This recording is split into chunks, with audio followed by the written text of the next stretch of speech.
If you were to believe some of the pundits and politicians, raising the minimum wage, especially for food workers, would send the cost of a hamburger and fries through the roof. As it turns out, the reality is much less dramatic.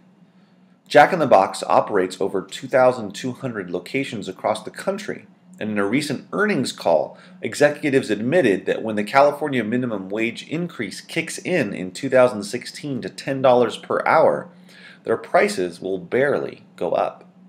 Specifically, they said California prices would go up by 1.4%, or if they decided to spread the cost across all of their locations, prices would go up by at most 1%. That $5 burger would end up costing hungry customers only 7 cents more. Not exactly a financial burden. The Cheesecake Factory came in just a hair over Jack in the Box at 2%, making a $16 meal slightly more at $16.32. Would paying between 7 cents and 32 cents more for your food be too prohibitive or barely register on your radar? In exchange for this small price increase, tens of millions of workers receive a more livable wage, which means they have more money to spend. Here's a wacky idea.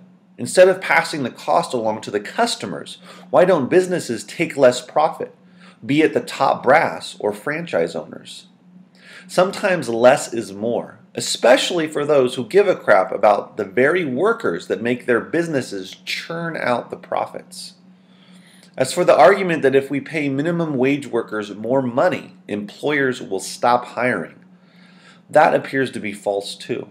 According to a 2013 report from the Center for Economic and Policy Research, the quote, minimum wage has little or no discernible effect on the employment prospects of low-wage workers, and instead has a reduction in labor turnover, which is a cost saver for employers. Let's raise the minimum wage.